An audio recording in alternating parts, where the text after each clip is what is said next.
Hey guys, welcome back to the channel. This is a story about what if Deku became the ultimate Pokemon trainer part 1. If you guys enjoy this what if and want to see part 2, comment down below and let me know before I start. Please do support for more awesome content. And leave a like and don't forget to subscribe to my channel and also share this video with your friends and check out the description in my playlist. So let's start the video. Beep beep, beep beep, beep beep, ooh, beep beep, beep beep, beep beep, ugh, beep, beep, beep beep. Deep slam. 90 Izuku. Izuku slowly opened his eyes, blinking rapidly as his eyes adjusted to the light that flooded his room from his window. Izuku, wake up, you're late for when they give out the starters. He heard his mother shout from downstairs. It took a few seconds for Izuku's tired brain to register what his mother was saying. But when he finally did, his eyes went as wide as dinner plates and he immediately jolted up and looked at his Galaric alarm clock. 9 an hour late. Panic filled Izuku's mind and body as he quickly jumped out of bed to start getting dressed. Oh no, oh no, oh no. Izuku shouted as he moved as quickly as he could, taking off his pajamas and put on some real clothes. I must have accidentally pressed snooze on my alarm clock without realizing it. It took him about 2 minutes to finally get dressed, as he ran out of his room and down the stairs to his house where his mother was waiting. Izuku, what happened? Inko asked him worriedly as she saw her son rush for the door. I overslept. Have to go. Izuku opened the door and ran out, making his way towards Professor Nezu's lab. Today was possibly the most important day of Izuku's life, as well as the most important day of many other 15-year-olds' lives. Starter Day. It was traditional in Takoba town, as well as many other towns and cities in the Musutafa region, that when a child reaches 15, they would be given a Pokemon, and some would go on a Pokemon journey across the region. Izuku was so excited about it that he really couldn't sleep at all the night before, leading to him waking up an hour late. It took about 20 minutes for Izuku to reach the lab. The crowd of kids that would usually be seen around the lab waiting for their starters was nowhere to be seen. Professor, Izuku shouted as he ran into the lab. When he finally came to a stop, he started breathing heavily, exhausted after non-stop running for 20 minutes. I'm here. Izuku looked around the entrance of the lab. No one was there. Izuku, you're late. From the back door of the homey white lab came a Pikachu that talked and was wearing a suit. The Pikachu, or rather Nezu, walked up to Izuku, holding a cup of tea that was appropriate to his size. I know, I'm so sorry. Izuku bowed apologetically to the Pokemon professor. I got too excited the night before, and I stayed up too late so I overslept. Please forgive my tardiness. Well, unfortunately, while I do forgive your tardiness, there will be consequences nonetheless, Nezu revealed. You see, we've run out of starters. Izuku felt his heart sink to his stomach, and all the excited, positive energy immediately drained out of him. Though, he had had a bad feeling that was the case when he woke up late. But it was still crushing to hear. Now don't despair. All you have to do is wait for us to obtain more. This could take anywhere from 2 weeks to 2 months, but you will get your starter. Nezu reassured him. You just need to have patience. All right. Sorry, sir. Izuku sighed, still slumped over dejectedly. I'll go home now. Sorry for wasting your time. When Izuku left, Nezu sighed and took a sip of his tea. Poor boy. At least when he does get his starter, I know he'll do well as a trainer. Now, back to those strange readings. Meanwhile, Izuku walked back home in a slump. The disappointment was very visible on his face. 2 months. I have to wait 2 months. That means I'm gonna be 2 months behind the Pokemon League Challenge, Izuku thought. The Pokemon League Challenge, the event that every trainer worth their salt wanted to attend. A tournament that could only be attended by those who had traveled the region and won every gym badge, and the winner got the chance to take on the Elite Four and then the champion to take the title for themselves. It had been Izuku's dream to take on that tournament since he was little, and he'd been eagerly awaiting today for most of his life. And he'd blown it, so now he'd have to wait even longer. Great going, Deku. Izuku chided himself. Kaken's gonna Deku, shouted an all too familiar voice. Oh no. Izuku winced. As Izuku was walking through the fall town, he was so dejected and sad that he didn't notice he'd walked past the house of one Bakugo Katsuki, who was just leaving. Where the fuck were you when we were getting the fucking starters? Bakugo shouted at Izuku. Kaken, you see I was late. Izuku admitted sheepishly. You what? Bakugo shouted, getting up in his face to really hammer in his anger. Yeah, I messed up. Izuku sighed. Now I have to wait 2 months before I can get a starter. Whatever. Bakugo backed up a bit, still glaring at Izuku like he always did. Not like it'd make a difference. 2-month gap or not, I still would have kicked your ass. Bakugo then stepped back and took out a Pokeball, before releasing the Pokemon inside.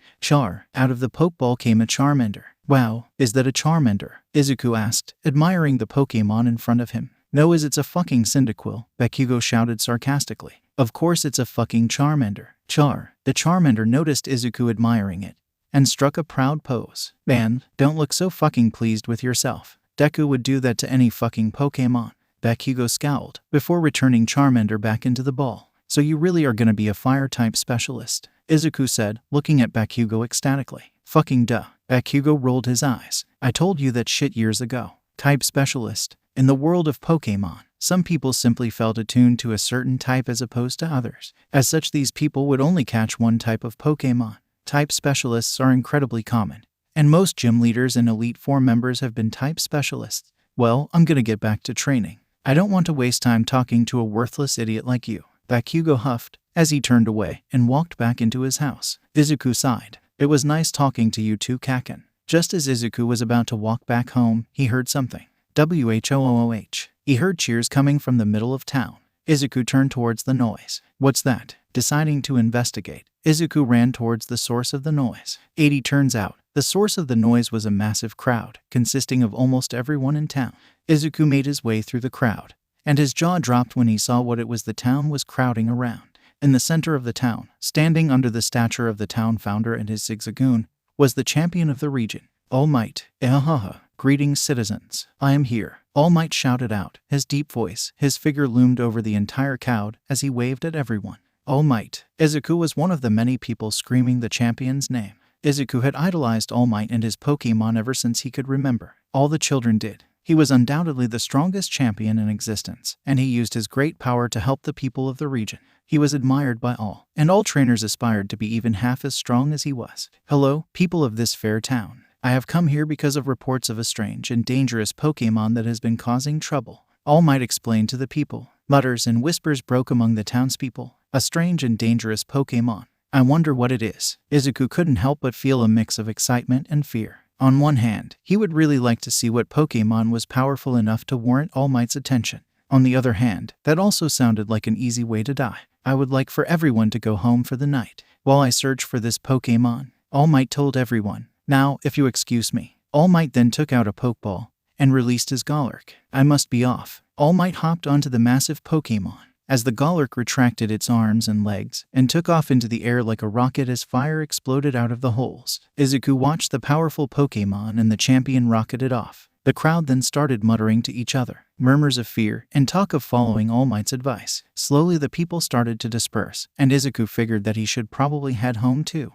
If All Might says it, then I should definitely listen, Izuku thought as he resumed walking home, now with a smile on his face. Still, I can't believe I got to see him in person. He's even bigger in real life than on TV. Izuku continued to think about All Might, taking his mind off his current lack of starter. However, as he made his way home, he passed the entrance to Route 1, the only way out of the town, and a place where various wild Pokemon could be found. Despite adults saying it was dangerous, he and the other kids had played there plenty of times, meeting all sorts of Pokemon. I should probably stay away from there for now. Don't want to bump into that dangerous Pokemon, Izuku thought to himself as he walked past it. But then, out of the corner of his eye, he saw something pink and fury rustling around in the tall grass. A Pokemon. Izuku couldn't help but stop and stare at whatever was coming out of the grass. Slowly, but surely, a pink Eevee limped out of the grass and into Izuku's sight. Whoa, an Eevee! Izuku exclaimed in excitement. And a pink one. Not even shiny Eevee or pink. This must be some unique variant Pokemon. However, this turned out to be a mistake, as Izuku's shout caused the Eevee to jump a bit, wincing as it landed on its obviously injured leg before hustling into the tall grass. Darn it, I'm such an idiot, Izuku chided himself, before thinking back to the Eevee. Wait, that Eevee looked injured. Could it have been that powerful Pokemon? Or maybe it was some poachers after it for their unique color. Wait, it could be in danger. And just like that, Izuku threw caution to the wind and ran into the grass. Izuku ran into the woods that was Route 1. Searching relentlessly for the pink Eevee. Come on, please still be okay. Izuku walked around the woods, eventually reaching a cliffside where the pink Eevee was located, pawing at the wall as if trying to climb it.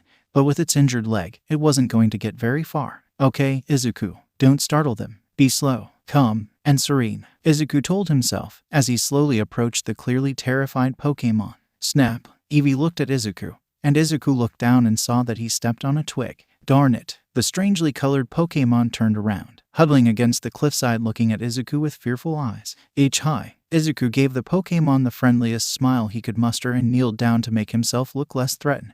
I am not here to hurt you. I want to help you. I can bring you to a Pokemon Center. They can heal you. The Eevee stayed where it was. However, its eyes looked slightly less fearful. Izuku's smile became more genuine. Yes, progress. Just as Izuku was about to utter more reassuring words, however, he heard a masculine voice in his head. Finally, I've found you again. Suddenly, Izuku got a chill down his spine, and he felt a threatening aura right above him. He looked up and saw a strange Pokemon floating there using presumably psychic power. It was mostly white, with a long purple tail, cat-like but humanoid at the same time. It looked off, not like any other Pokemon Izuku had seen before, and it exuded power like nothing Izuku had ever felt. The Pokemon glanced at him for a moment, before speaking in his head using telepathy. Child, I am 𝗵𝗲𝗄, the most powerful Pokemon in existence. You have exactly 1 second to flee from that creature before I end it, and everything around it. It talked. Only one type of Pokemon could ever speak, at least consistently, and given their power, there was no doubt about it. This 𝗵𝗲𝗄 was a legendary Pokemon.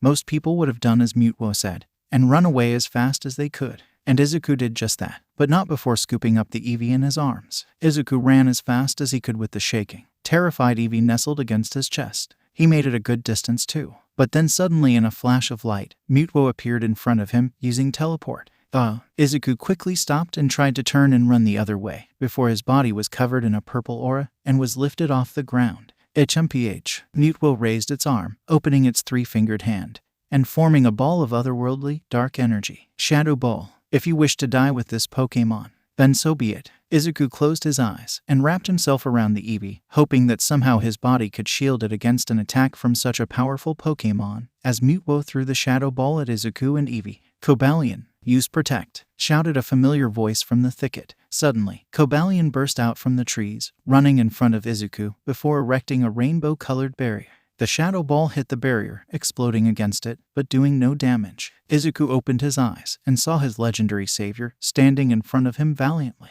𝗂𝐵𝐿LION. But then it means that I am here. Izuku looked behind him and saw the champion, All Might, standing there. Izuku watched as All Might walked in front of him, putting some distance between him and the violent legendary. All Might, that's my name. All Might turned his head towards Izuku, giving him a thumbs up and a glimmering smile. Don't wear it out. Toshinori, pay attention to the battle at hand. This Pokemon. No, this thing. It exudes power like that of the ones spoken of in legends. 𝗂𝐵𝐿LION warned his trainer, so it's a legendary Pokemon. All Might surmised. This matter does not concern you. 𝗵𝗲𝗄 used Psychic to lift 3 nearby trees, uprooting them and bringing them into the air. Begone. 𝗵𝗲𝗄 threw the trees at 𝗂𝐵𝐿LION, who stood ready to counter the attack. 𝗂𝐵𝐿LION, Sacred Sword. All Might ordered. The black part of 𝗂𝐵𝐿LION's head glowed, as a blade grew out of it. 𝗂𝐵𝐿LION then used that blade to slash the trees apart into tiny pieces. Now, use Air Slash. All Might followed up with another attack. 𝗂𝐵𝐿LION's sword glowed white, as it slashed the air, sending out a wave of razor-sharp air at 𝗵𝗲𝗄.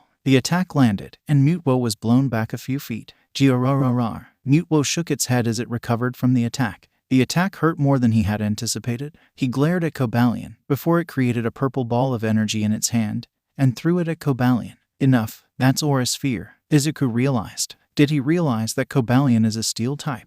𝗂𝐵𝐿ION, dodge and use Magnet Rise. All Might told his Pokemon. The leader of the Blades of Justice obeyed, jumping to the left to avoid the Aura Sphere before electricity started to crackle off of it, and 𝗂𝐵𝐿ION rose into the air, now at the same elevation as 𝗵𝗲𝗄. Now use Aerial Ace. All Might ordered. Using the power of magnetism, 𝗂𝐵𝐿ION moved through the air, its sword glowing as it came towards 𝗵𝗲𝗄 with extraordinary speed. Just as 𝗂𝐵𝐿ION reached 𝗵𝗲𝗄 and was about to slash it, 𝗵𝗲𝗄 teleported behind 𝗂𝐵𝐿ION and raised its hand to charge up a big blue ball of energy. That's Focus Blast, Izuku noted. And at that range, there is no way it can miss. All Might's face showed no worry whatsoever though. Protect. A barrier of rainbow energy formed around 𝗂𝐵𝐿ION, as 𝗵𝗲𝗄 slammed the attack into it, causing an explosion. But when the smoke died down, 𝗂𝐵𝐿ION was just fine, its Protect having completely nullified the attack. Now, counterattack with Mega Horn. All Might said. 𝗂𝐵𝐿ION's sword grew out of its head once more, but this time it was bright green, as he quickly turned his head and slashed 𝗵𝗲𝗄 behind him.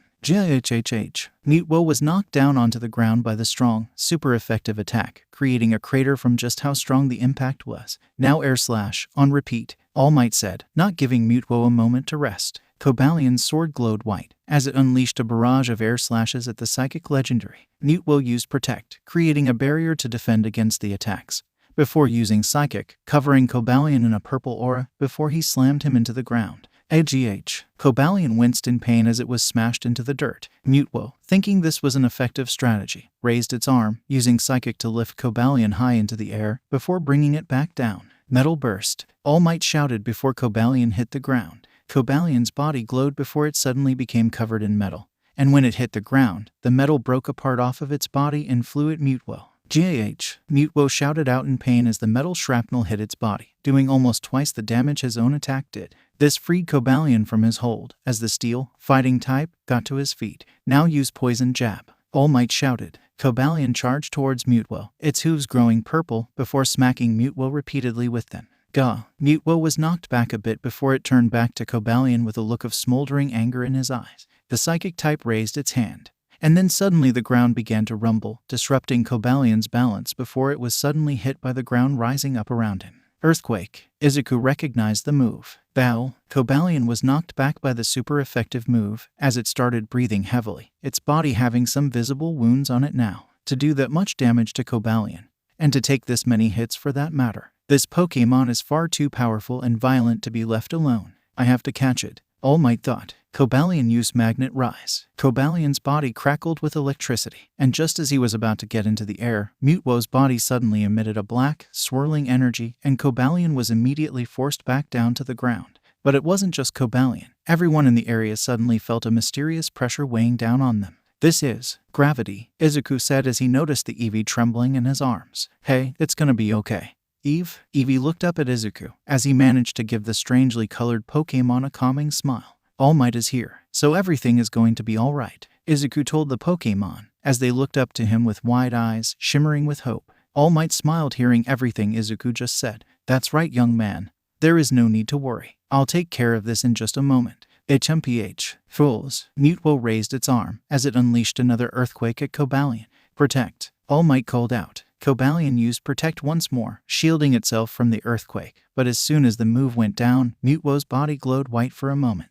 That was 𝗧𝐴BLE, wasn't it? All Might grit his teeth, knowing that without Protect and Magnet Rise his options for dealing with ground-type moves were limited.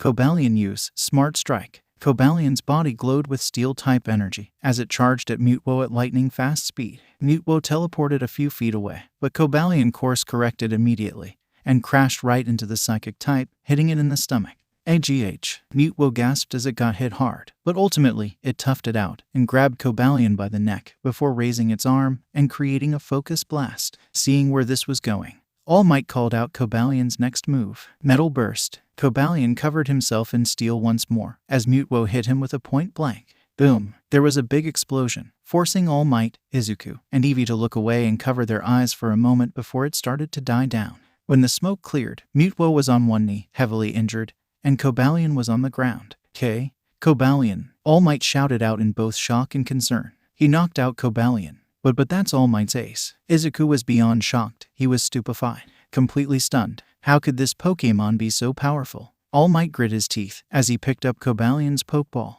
The Pokeball shot out a red beam that engulfed 𝗂𝐫𝐴Lion, making him turn red and bringing him back into the Pokeball. 𝗵𝗲 meanwhile was getting back up on his feet, wincing from the pain. Damn you, to make me go so far. Then, 𝗵𝗲's body was covered in a green healing aura as some of its wounds started to mend. Recover, 𝗧𝗑 shouted out in fear. It had taken so much effort from All Might's ace to damage 𝗵𝗲 this much, and now it was healing. All Might showed the same concern as he quickly brought out another Pokemon. Come out, 𝗏𝗏. Lurk, the giant ghost, ground Pokemon came out, causing the ground to shake a bit from his sheer size and power. 𝗵𝗲 growled as he formed a shadow ball and threw it at 𝗏𝗏. Phantom Force, All Might called out. A shadowy portal formed underneath 𝗏𝗏, and it disappeared into it as the shadow ball flew right past it. 𝗵𝗲 looked around, wondering where on earth the massive Pokemon had disappeared to, but deciding it was better safe than sorry, 𝗵𝗲 used Protect, putting up a barrier around himself. Unfortunately for him, however, that didn't help as a shadowy portal opened up inside the barrier, and 𝗏𝗏 punched 𝗵𝗲 right in the face, dispelling the Protect and sending 𝗵𝗲 flying into a tree. Now follow up with Darkest Lariat,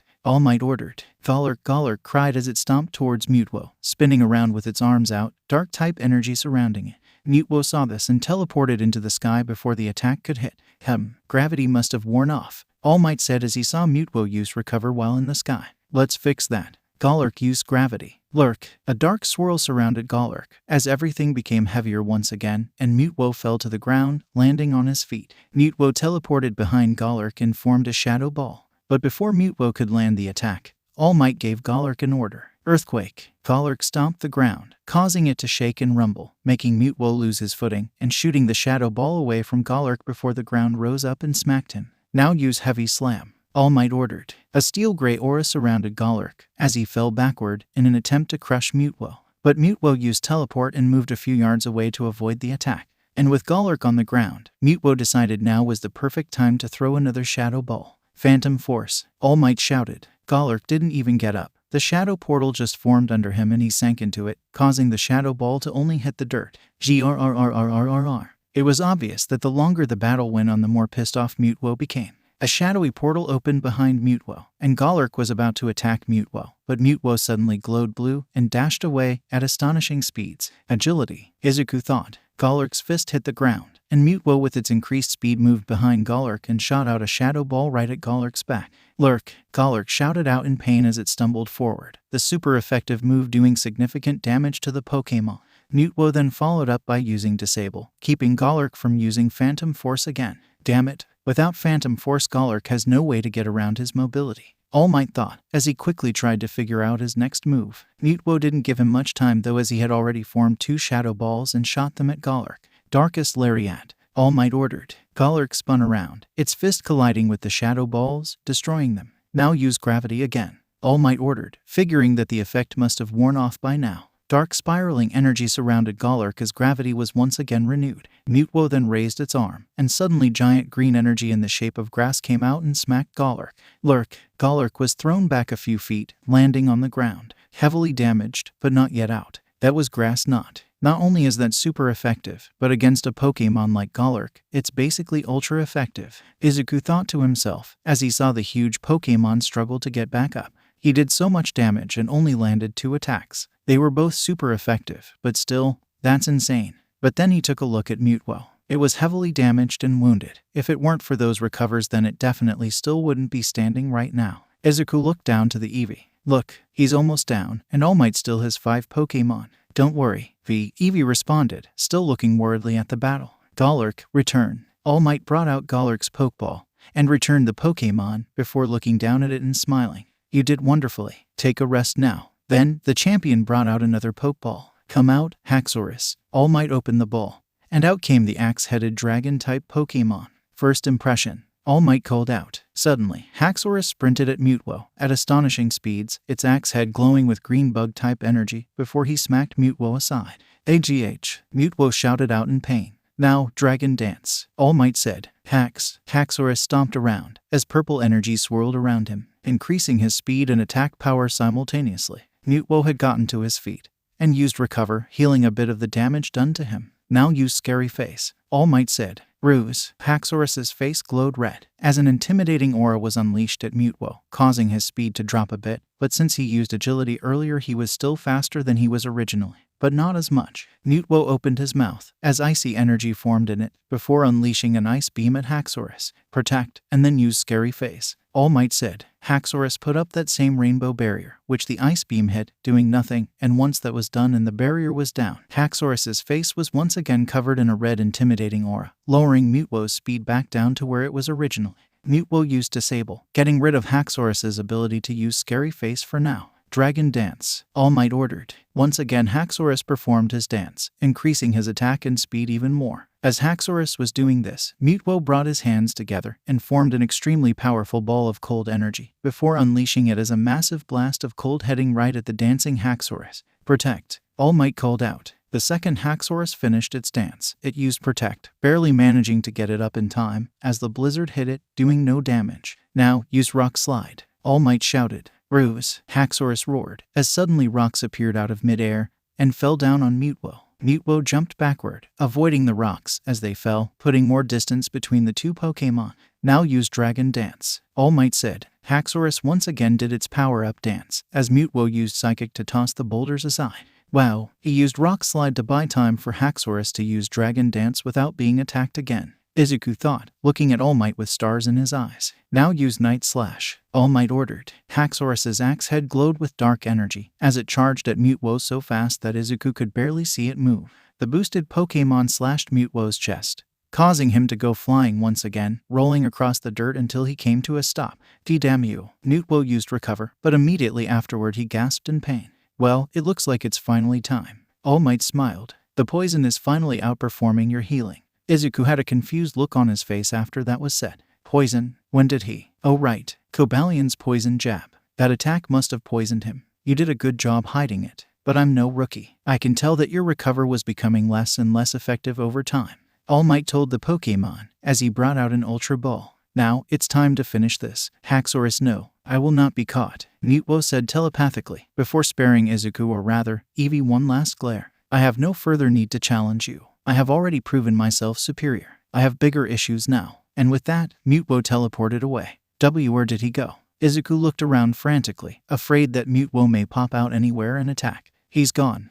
From the sound of it he knew he was beaten and chose to run away rather than being caught. All Might surmised, as his 𝗂𝐻𝑒𝑗𝑒 walked up to him. The champion pet the dragon type, getting some happy noises from the axe-faced Pokémon. Good job, 𝗂𝐻𝑒𝑗𝑒. You did well. Or, 𝗂𝐻𝑒𝑗𝑒 said happily, before All Might returned them to their Pokeball, before turning to Izuku. Young man, what on earth were you thinking? If I recall correctly, I told everyone that there was a dangerous Pokémon lurking around, and told them to stay home until I handled it. Izuku looked down at Eevee. I found this Eevee and they were hurt. All Might looked down at the Eevee. Eevee looked up at All Might curiously, most of the fear having left them seemingly once 𝗵𝗲 fled. I see. Well then, I will accompany you to a Pokémon Center, All Might told the young boy, picking him up off the ground. And once we get that sorted out, we'll continue this conversation further. And so that's what happened. Izuku finished explaining the whole thing to All Might as they sat in the lobby of the Pokémon Center. So, you saw an injured Pokémon and decided to run after it despite my warning, encountered a legendary Pokémon who told you to leave the Eevee or die, and chose to run away. With the Eevee, All Might summarized. Izuku had his head hung low, looking away from the champion so he wouldn't see how embarrassed he was. It was dumb, I know, but I couldn't just leave Eevee to die. They wouldn't have lasted a second against that monster. I mean, I didn't either, but at least I bought some time. I know that doesn't make what I did any better, and there's no need to justify yourself, young Midoriya.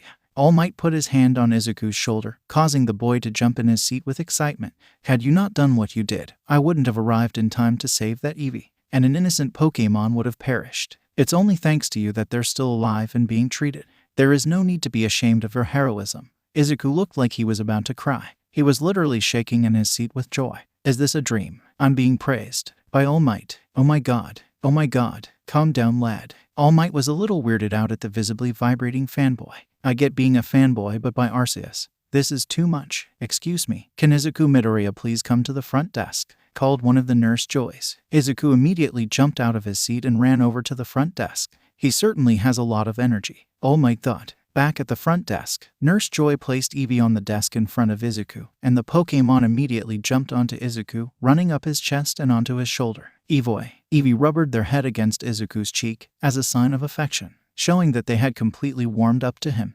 Izuku grabbed Eevee and held them to his chest, hugging them tightly. I was so worried about you. I'm so glad you're okay. Eevee looked up at Izuku with a glowing smile. All Might and Nurse Joy smiled at the heartwarming scene. Izuku then held Eevee out and looked down at them with a bittersweet smile. I guess it's time to return you to the wild then, huh? Eevee looked upset at that and shook their head.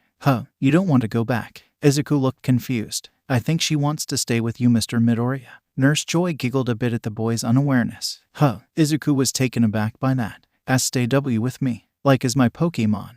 You did save their life, young Midoriya. All Might told him. I think this is their way of showing their gratitude. All Might then took out a Pokeball and handed it to Izuku. Izuku looked at the Pokeball in awe, and then back at Eevee, who was giving him a determined look, wagging their tail very enthusiastically. My first Pokémon. Tears slowly went down Izuku's face, but his astonished expression didn't change. Eevee gave Izuku a concerned look. I am fine, Eevee. Izuku sniffled as he used the back of his hand to wipe away the tears. Are you really sure you want to be my first Pokémon? Eevee looked at the Pokeball in Izuku's other hand, before jumping out of Izuku's grasp and slapping the button on the Pokeball. A beam of energy came out of the ball, engulfing Eevee and bringing her into it. Chun, The ball made a noise, signifying that 𝐕 was instantly caught. Izuku looked down at the pokeball, in absolute shock for about a minute, before a huge grin grew on his face and he held the pokeball into the air. I caught my first Pokémon. Almost immediately, Izuku let 𝐕 out of the ball and held her in his arms, the two spinning around in joyous celebration. Well then, to add to this moment, I have a gift for you. All Might said something out of his pocket and handed it to Izuku. A letter. Izuku took the letter from All Might, looking down at it curiously. There was an address written on it, but nothing else. An old man is living in 𝗵𝘃 City. Deliver this letter to him, and you'll find your reward. All Might instructed him. Do I really deserve this? Izuku asked as he looked down at the letter. Young man, you displayed a love and care for Pokémon rarely seen anywhere else. I can confidently say that out of anyone, you deserve it. All Might told him. Once again Izuku broke down into tears of pure happiness. It was too much, being praised by his idol like this, getting a Pokémon, and then getting a gift from the champion. Thank you all so much. You're more than welcome. All Might flashed him one of his signature smiles. Now then, it's quite late. I have to return to the Pokémon League and inform them of what happened. And you should get home. I assume your parents must be worried sick. Izuku's eyes bulged when he said that, as he realized his mother was most likely having a panic attack, not knowing where he was right now. You're right. Sorry, All Might, I have got to get going. Let's go, 𝐕. 𝐕 climbed onto Izuku's head, nestling herself in his hair as Izuku ran out of the Pokémon Center. He certainly has a lot of energy, doesn't he? All Might said to himself. 90 Oh my, that is a very interesting story. Nezu to Izuku, after he finished explaining what happened. It was the next day, and after a good night's sleep with 𝐕, Izuku headed over to Nezu's lab. Yeah, Mom freaked out about it too, Izuku said sheepishly, remembering his mother nearly fainting when he told her. Well, it seems fate smiled upon you then. You won't have to wait for a starter after all, Nezu said, looking up at 𝐕 who was on Izuku's shoulder, and a particularly colored one at that. 𝐕 said. Well, then I believe it's time you got this. Nezu jumped over to a desk, opened it up with his tail, and pulled out a Pokédex before holding it out towards Izuku. My own Pokédex. Izuku was vibrating with excitement as he took the device and inspected it thoroughly. 𝐕, jump onto the desk so I can scan you. 𝐕 did as she was told and stood proudly in front of Izuku. Izuku held up the Pokédex and pressed the power button in the center. 𝐕, the evolution Pokémon. The Pokédex said in its robotic voice, a rare Pokémon that adapts to harsh environments by taking different evolutionary forms. Izuku looked at the screen of the Pokédex, which showed a list of information about 𝐕. Whoa, it even shows the moves that 𝐕 knows. Let's see. Helping Hand, Quick Attack, Dig, and Swift. Those are some good starting moves. Indeed. Now, are you ready to start your Pokémon journey? Nezu asked him. Izuku nodded as he pocketed the Pokédex before looking at his backpack. It was heavy and full of supplies he would need for his journey, carefully packed by his mother. Yes, sir. I've been ready all my life. Nezu smiled at him. Then what are you waiting for? Izuku smiled back, and 𝐕 jumped back onto his shoulder. You're right. Come on, 𝐕. Let's go. 𝐕 looked fired up and ready to go. 90 Izuku stood at the entrance to Route 1 and took a deep breath. All right, when we leave this town, our journey officially begins. Are you ready, 𝐕? 𝐕 gave him a determined look as if saying absolutely. All right. Izuku clenched his pumped his fist. Then let's Deku, shouted a familiar and very angry voice from behind him. Izuku looked behind him and saw a very angry Bakugo running right at him. Oh no, Izuku had a feeling that this would go badly. Bakugo charged at Izuku, only stopping when he was right up in his face. What the hell, Deku? You told me you didn't get a Pokémon yesterday. So what's that? Bakugo pointed to 𝐕 on Izuku's shoulder, who in response growled at the angry blonde. Izuku sweats nervously as he wonders what to say. He'll never believe me if I tell him what happened yesterday. I found her injured and took her to the Pokémon Center, and she was so grateful that she decided to become my Pokémon, Izuku said, cutting out a lot of the more unbelievable parts of his story. Bakugo gave him a look before backing off, tentatively believing him. Whatever. At least no, I can start my journey off right by crushing you. Get that stupid miscolor ready, because we're having a battle. Now. Oh okay. Izuku was a bit taken off guard before he processed the request properly and gave Bakugo a determined look. All right, 𝐕. Are you ready? 𝐕 jumped off of Izuku's shoulder and stood on the ground, ready to fight. Izuku and Bakugo backed up a good distance before Bakugo released his Pokémon. Get your ass out, 𝗧𝗵𝗲. Bakugo pulled out his Pokémon, who also stood ready to fight. 𝗧𝗵𝗲 shouted, as it glared at 𝐕, who glared right back. Now, 𝗧𝗵𝗲 use Ember, Bakugo ordered. 𝗧𝗵𝗲 spat out a small fireball at 𝐕. Dodge it, and use Quick Attack. 𝐒𝐭𝐚𝐲 ordered. 𝐵 jumped to the side before their body was surrounded by a white aura, and they sprinted at 𝗧𝗵𝗲 with great speed and tackled him, causing him to stagger a bit. Scratch, 𝗵𝘃𝗀 ordered. 𝗧𝗵𝗲's claws glowed white as it retaliated against 𝐕's attack by scratching it. 𝐕 cried out in pain as it was knocked back by the force of 𝗧𝗵𝗲's attack. 𝐒𝐭𝐴ZKU called out, concerned for his Pokemon, before gritting his teeth, remembering that he couldn't waste any time in a Pokemon battle. 𝐒𝐴, you stick. �EV's paws glowed brown as it dug into the ground rapidly before disappearing under it. Shit, a super effective move. 𝗵𝘃𝗀 cursed. You better not get hit by hit. 𝗧𝗵𝗲 didn't know what to do, looking around the ground to see where 𝐕 would pop up. Suddenly the ground under 𝗧𝗵𝗲 burst open, and 𝐕 popped out, hitting 𝗧𝗵𝗲 right in the jaw. 𝗧𝗵𝗲 was flung back a few feet by the force of the super effective hit. Damn it, use Ember, 𝗵𝘃𝗀 ordered. 𝗧𝗵𝗲 forced himself up with great difficulty and shot an ember out of his mouth. Dodge and use quick attack, 𝗧𝗂 ordered again. 𝐕 repeated her actions, dodging to the side, and then using quick attack, charging into 𝗧𝗵𝗲 and knocking over with a tackle. 𝗧𝗵𝗲 was on its last legs. The starter was not going to be able to take much more of this. Damn it, use Scratch again,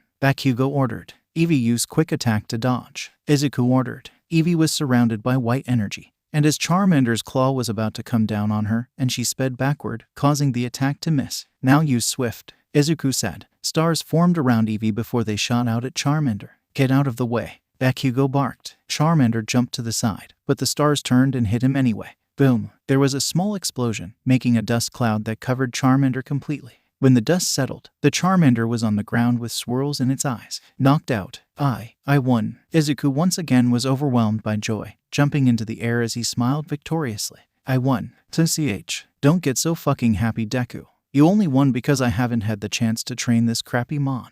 𝗵𝘃𝗀 shouted out as he returned 𝗧𝗵𝗲 to his Pokeball. Next time we fight, I'll kick your ass. 𝐕 jumped onto 𝗧𝗂's shoulder and gave 𝗵𝘃𝗀 a smug look. We'll see about that, Kakin. 𝗧𝗂 felt a rush of confidence after winning his first battle, and he gave a bright, energetic smile at his rival. This seemed to piss 𝗵𝘃𝗀 off, as he spat in 𝗧𝗂's direction, digging into his pocket before throwing 1,000 Pokebucks on the ground, and stomping off to the Pokemon Center. Hey, 𝗬𝗏, do you want to head to the Pokemon Center before we go? 𝗧𝗂 asked his starter, as he picked up the money from his victory. Boy, 𝗬𝗏 shook her head and looked eagerly towards Route 1. Well, if you're sure. 𝗧𝗂 turned towards the route. Then let's go. And so, 𝗧𝗂 marched on to Route 1, starting his Pokemon adventure. 100 night had fallen, and 𝗧𝗂 had set up camp in the forest route. Man, today was really exciting. 𝗧𝗂 smiled as he laid down in his tent with 𝗬𝗏 by his side. 𝗬𝗏 said happily, seemingly agreeing with 𝗧𝗂's statement. 𝗧𝗂 and 𝗬𝗏 didn't just march on to Bespin City, rather they had taken the time to properly explore the route, as well as taking down a few wild Pokemon. Nothing special, just some weak bug types and a few weak normal types. 𝗧𝗂 didn't have any Pokeballs yet, but he had about 10,000 Pokebucks from his mom and that 1,000 𝗵𝘃𝗀 gave him, so he could definitely buy a few when he reached the next town. Well, I think it's time we both rested. 𝗧𝗂 yawned, closing his eyes. Good night, 𝗬𝗏. 𝗬𝗏 also closed their eyes and soon fell into a deep sleep. 130 AHHH. Suddenly, both 𝗧𝗂 and 𝗬𝗏 were woken up by a piercing scream. What was that? Is someone in trouble? 𝗬𝗏 looked concerned as she and 𝗧𝗂 crawled out of the tent. AHHH. Someone help, shouted a feminine voice somewhere nearby. Okay, someone definitely is in trouble. Let's go, 𝗬𝗏, 𝗧𝗂 said. 𝗬𝗏 had a determined look as she jumped onto 𝗧𝗂's shoulder and they ran off towards the sound. After a bit of running through the dense forest, they eventually found a clearing where a young girl with short brown hair and 𝗏𝗏 that was presumably hers were backed up against the edge of a river, cornered by Tangrowth. 𝗧𝗂 saw the Tangrowth corner the girl and knew he had to act. 𝗬𝗏 use Swift, 𝗧𝗂 ordered. 𝗬𝗏 shouted as she shot out a swarm of stars at the wild Pokemon. Tangrowth turned to the side, being alerted to 𝗧𝗂's presence by the noise, and got hit in the face by Swift, not doing much damage but causing it to close its eyes and flinch. Come on, 𝗧𝗂 motioned for the girl to run with him, and she did so, taking her 𝗏𝗏 and running to 𝗧𝗂. Thank you. The girl gave 𝗧𝗂 a tearful look of gratitude, getting a bit too close and making 𝗧𝗂 blush a bit. It's fine. For now, let's run, 𝗧𝗂 told her. Right, she said. The two ran into the thick forest. And it was then 𝗧𝗂 noticed that 𝗏𝗏 was heavily damaged. Oh my god, we need to get them to a Pokemon Center immediately. Do you know where we can find one? The girl asks, clearly panicking. Yeah, the closest one is in 𝗵𝘃𝗀 City. Just follow me, 𝐒𝐬𝐽 told her as he took the lead. 100-year 𝗃𝗏 is being cared for. She should be healed by tomorrow, Nurse Joy said to the brown-haired girl. Thank you, the girl said to the nurse before she turned and went over to 𝐒𝐬𝐽, who was waiting nearby. Hey, is 𝗃𝗏 gonna be 𝐒𝐭𝐚𝐲? 𝐒𝐬𝐽's face turned beet red as the girl suddenly hugged him out of nowhere. Thank you, the girl exclaimed. Thank you so much for saving us. It's nothing. 𝐒𝐬𝐽 was red as a crabby and he could barely get his words out. Evie snickered at how flustered her trainer was, clearly enjoying this greatly. Eventually, the girl separated from him and introduced herself. My name is 𝐒𝐭𝐲 𝗔𝗂𝐵𝗺. Nice to meet ya. I am 𝐒𝐭𝐚𝐲 𝗔𝗂𝐵𝗺𝗺. Same, 𝐒𝐬𝐽 stuttered, still recovering from the earlier hug. And this is Evie. Evie eagerly greeted 𝐒𝐿𝐽. Aw, they are so cute. 𝐒𝐿𝐽 immediately started petting Evie, who leaned into 𝐒𝐿𝐽's hand and enjoyed the attention thoroughly. But I thought Evie were more brown. Is she shiny? 𝗧𝗍𝗍 shook his head. No, shiny Evie are gray. I think this one is a special variant, which are even rarer. Wow, that's so cool. 𝐒𝐿𝐽's face brightened up as if she wasn't in mortal danger not too long ago. Why yeah, but how did you get attacked by a Tangrowth? 𝗧𝗍𝗍 asked her. 𝐒𝐿𝐽 turned sheepish as she explained what happened. So I was looking for a place to set up camp when I found that river, but then the Tangrowth attacked me. I tried to fight it with 𝗃𝗏, but it was way too strong and well, 𝗃𝗏's attacks aren't great. I see. That's why they were so injured, 𝗧𝗍𝗍 said. Well, at least you're both safe now. Suddenly 𝗧𝗍𝗍 yawned, and he became aware of how tired he still was. You're tired? 𝗂𝐿𝐽 asked, looking a bit guilty. Did I wake you up while you were sleeping? Why yeah, but it's fine, 𝗧𝗍𝗍 said, before realizing something. But I am going to have to go back and get all my stuff. I kind of left them on Route 1 because I had to run straight here. I'm sorry. 𝗂𝐿𝐽 gave him an apologetic bow, with an embarrassed look on her face. But you should probably wait until tomorrow morning. After all, if you're too tired you might not be able to think straight if we run into another strong Pokemon. Yeah, I guess. Wait, 𝗧𝗍𝗍 noticed. I'm going with you. It's my fault you had to leave your stuff behind, so I should help you get it back. 𝗂𝐽 explained, before turning a bit sheepish. And I don't really have any money to pay you back yet, so this is kind of all I can do for now. You really don't need to pay me back, 𝗧𝗍𝗍 insisted. 𝗂𝐽 shook her head. I refuse to be a charity case. If someone does me a favor then I have to return it. I see. 𝗧𝗍𝗍 looked at the girl, who seemed to have her heart set on doing this. Then I guess we really should get some sleep. You must be really tired. Hey, a little. 𝗂𝐽 giggled tiredly. Well then let's get a room at the Pokemon Center, and we'll go to Route 1 tomorrow. Agreed. 𝗧𝗍𝗍 nodded. It was bright and early, and 𝗧𝗍𝗍 and 𝗂𝐽 were walking down Route 1, looking for 𝗧𝗍𝗍's stuff. Evie and 𝗃𝗏 were walking behind them, seemingly having some kind of conversation. You really didn't need to buy me Pokeballs, 𝗂𝐽 told him, seemingly embarrassed. I already owe you enough, you know. Well, I think every Pokemon trainer should have Pokeballs. What if you run into a Pokemon you really want to catch but have no Pokeballs,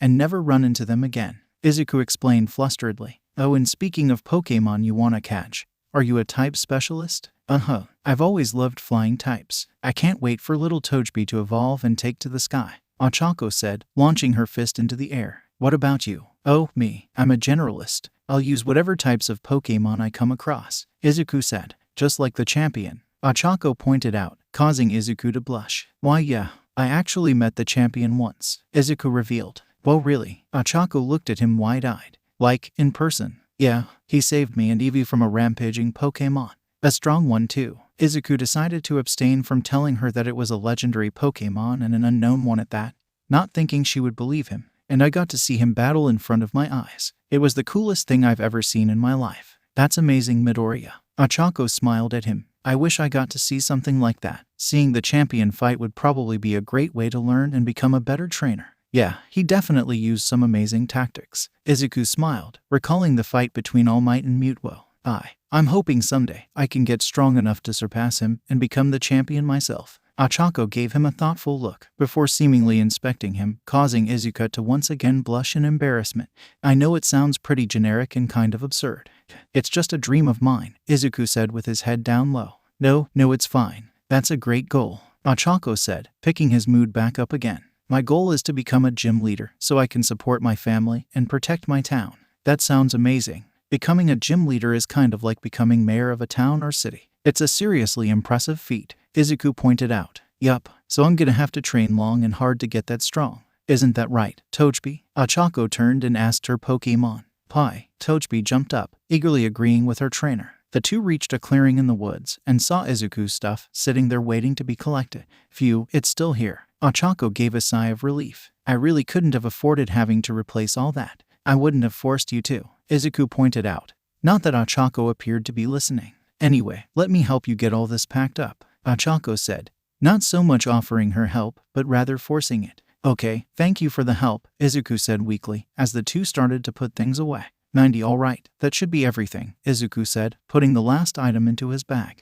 Well then we should. 𝗂𝐴𝐺 was cut off by another panicked cry. Ches. Huh. Izuku and 𝗂𝐴𝐺 looked down the path and saw a 𝗧𝗵𝗲 running towards them, getting chased by a 𝗵𝘃𝗲, who kept trying to nuzzle against them and was making very affectionate sounds. Is that 𝗧𝗵𝗲 getting attacked? 𝗂𝐴𝐺 asked, tilting her head in confusion. No, it looks like the 𝗵𝘃𝗲 is flirting very aggressively, Izuku surmised. 𝗵𝐵, let's help the 𝗧𝗵𝗲 out. 𝗵𝐵 jumped in front of Izuku, ready to fight. Alright, let's start with quick attack, Izuku ordered. 𝗵𝐵 surrounded herself with white glowing energy before barreling at 𝗵𝘃𝗲 at max speed. 𝗵𝘃𝗲 barely had any time to react to 𝗵𝐵's advance, and by the time they looked up at 𝗵𝐵, they were already getting hit. 𝗵𝐵 tackled the 𝗵𝘃𝗲, knocking it a few feet away from the 𝗧𝗵𝗲. 𝗧𝗵𝗲 turned around and saw 𝗵𝐵 standing in front of it, having kept the 𝗵𝘃𝗲 away. The 𝗧𝗵𝗲 then jumped up in the air, smiling in celebration. 𝗧𝗵𝗲, looks like they're happy, 𝗂𝐴𝐺 pointed out. Meanwhile, the 𝗵𝘃𝗲 shook their head and looked at 𝗵𝐵, their body glowing red for a moment.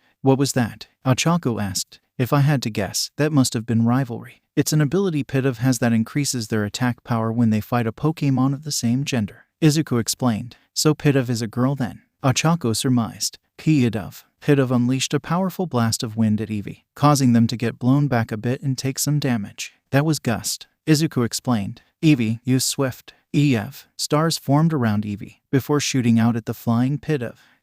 𝗵𝘃𝗲 tried to fly away and dodge, but the stars tracked her and hit her, causing an explosion. 𝗵𝘃𝗲 fell out of the sky and onto the ground, very injured and close to fainting. Now use swift one more time, Izuku ordered. 𝗵𝐵 unleashed another swift at 𝗵𝘃𝗲, who couldn't even try to dodge. Boom! The stars hit, causing a small explosion and making a dust cloud. And when the dust settled, the 𝗵𝘃𝗲 was lying on the ground unconscious. Alright, Izuku cheered at winning yet another battle. Izuku raised his hand in the air, and 𝗵𝐵 ran and jumped up to give him a high five with her paw. 𝗧𝗵𝗲 was also celebrating, most likely because the 𝗵𝘃𝗲 that had harassed him was now defeated. Great job, Midoriya, 𝗂𝐺 said. So, are you gonna catch her? Oh well. Izuku looked at 𝗵𝘃𝗲 and then at 𝗂𝐺, recalling what she said earlier. I was thinking you should catch it. 𝗂𝐺 asked, looking very surprised. Well yeah, you wanted to be a flying type trainer, right? Izuku pointed out. So why don't you catch it? I was thinking of catching this 𝗧𝗵𝗲 anyway. Fine. 𝗂𝐺 really didn't like all the help she was being given for free, and normally she would refuse. But 𝗃𝗃 was pretty weak right now, so she actually could really use this type of opportunity. 𝗂𝐺 took out a Pokeball and threw it at the 𝗵𝘃𝗲. The Pokeball hit 𝗵𝘃𝗲, capturing it before the ball fell to the floor and started wiggling. WRRR. Ching. Alright. 𝗂𝐺 ran over to the Pokeball and picked it up, holding her now captured 𝗵𝘃𝗲. Thanks so much. Izuku gave her a thumbs up before turning to the 𝗧𝗵𝗲. Alright, now to catch the 𝗧𝗃. Before Izuku could say anything else, the 𝗧𝗵𝗲 ran up to Izuku and slapped one of the Pokeballs on Izuku's belt, capturing itself. Ching. The Pokeball made the noise, instantly, signifying that 𝗧𝗵𝗲 had been willingly caught. I guess saving Pokémon really endears you to them, Izuku said, remembering that the same thing happened with 𝗵𝐵. I guess. 𝗂𝐺 giggled. It works with people too. Hey, guess I've been doing a lot of saving lately, Izuku said sheepishly. Nothing to be ashamed of, 𝗂𝐺 told him. In fact, I have a little request. You're going to battle all the gyms so you can do the league challenge, right? Right. Izuku nodded. Well, I want to do the same thing. In order to become a gym leader, you have to prove your strength at the league tournament. So, why don't we go together? Like, traveling companions. Izuku didn't think he'd ever have traveling companions. He wasn't exactly popular back at home. Are you sure? I was being serious when I said you don't owe me anything. Midoriya, you saved me and my Pokémon, bought my Pokeballs, and then got me another Pokémon.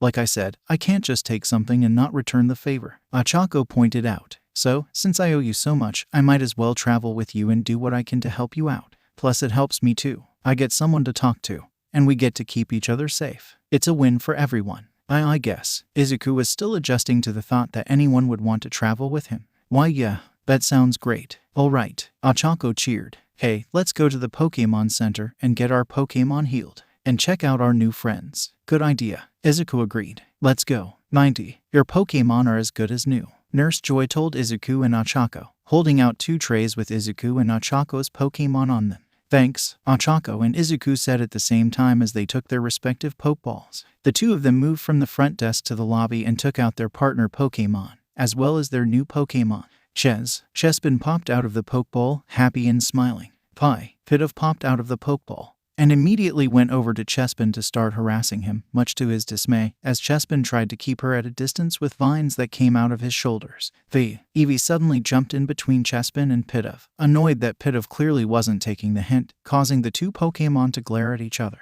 Hey, behave. 𝐒𝐿𝐴 ordered her new Pokemon. 𝗃𝗲 turned away from the two Pokemon, pouting about as well as a bird could. Alright, let's check them out. 𝐒𝐿𝐴 took out his Pokédex and 𝐒𝐿𝐴 did the same. 𝗧𝗵𝗵, the spiny nut Pokemon, 𝐒𝐿𝐴's Pokédex said as he scanned 𝗧𝗵𝗵. The quills on its head are usually soft. When it flexes, the points become so hard and sharp they can pierce rock. 𝗃𝗲, the tiny pigeon Pokemon, 𝐒𝐴's Pokédex said. It's forgetful and not very bright, but many people love it for its friendliness and sincerity. Friendliness and sincerity. 𝗒𝐴 almost laughed as she looked at her own 𝗃𝗲.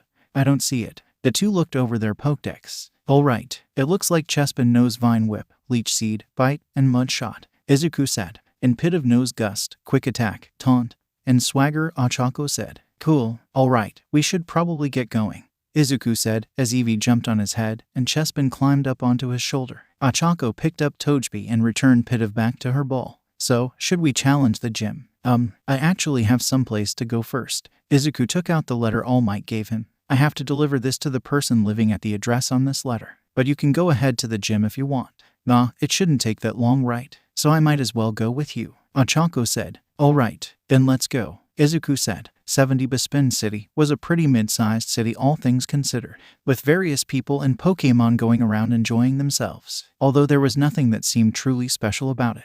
It took a bit of asking around, but eventually they found the house. Alright, this should be the place, 𝗍𝐿𝐴 said as he nervously approached the front door. 𝗍𝐿𝐴 tentatively knocked on the door and waited for someone to respond, but no one ever did. Instead, the door just opened. 𝗍𝐿𝐴 wasn't sure what he should do next, so he just opened the door completely. Excuse my 𝐒𝐿𝐴. Inside the house was a tiny old man, lying face down on the floor with red stuff spilling everywhere. What's going on, my 𝗬𝐴? He's dead, 𝗒𝐴 screamed as she saw the old man. I'm alive, the old man said. He suddenly raised his head. He's alive, 𝗍𝐴 and 𝗒𝐴 said simultaneously. 90, that was mean, Mr. Torino, 𝗒𝐴 complained. The two were now sitting down on the old man's couch, while the old man sat down in the chair opposite to them. Hey, you young'uns don't know how to take a joke, the old man, or rather Sorahiko Torino, said. Now what do you two want with me? I was told to give you this. 𝗍𝐴 took the letter out of his pocket and gave it to Torino.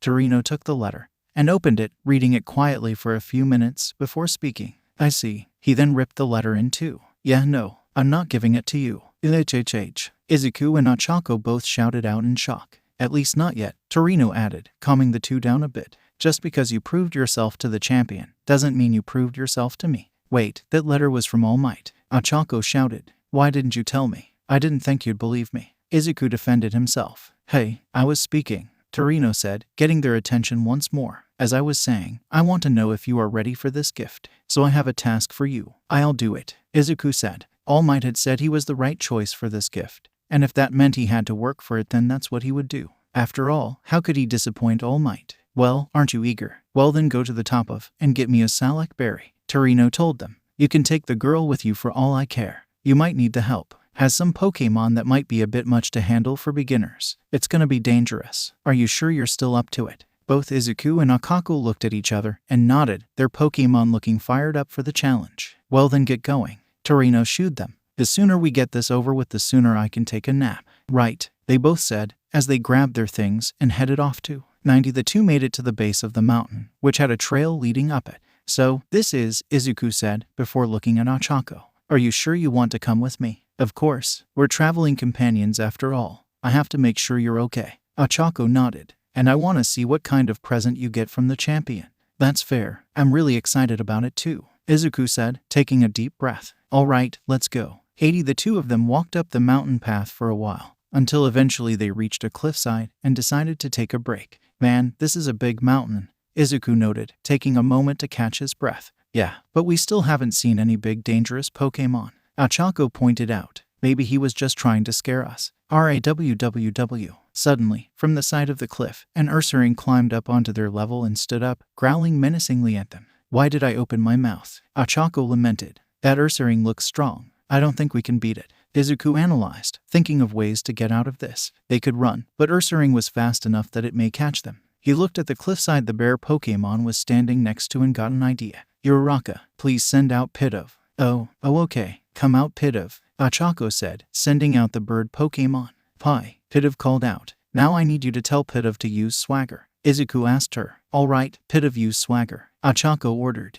𝗵𝘃𝗲 raised her beak arrogantly into the sky and glowed red. 𝗂𝗏𝗏 looked confused and suddenly got tipsy as the confusion status settled in. Now Eevee, run under him by the cliff, Izuku ordered. Eevee ran past 𝗂𝗏𝗏, under its feet and behind the much larger Pokémon. 𝗂𝗏𝗏 staggered as it turned and raised its claw as it glowed with white energy, but in its confused state, it was too slow to bring it down. Dodge using quick attack, Izuku ordered. Eevee was quickly surrounded in white energy as she bolted between the bearmon's legs again, causing 𝗂𝗏𝗏 to overswing and very nearly fall off the cliff. Just a little more. Eevee use swift, Izuku commanded. Help out 𝗵𝘃𝗏. Use gust, Ochako added. Eevee shot out a group of stars at 𝗂𝗏𝗏. 𝗵𝘃𝗏 flapped its wings and sent a blast of strong wind at the larger Pokémon.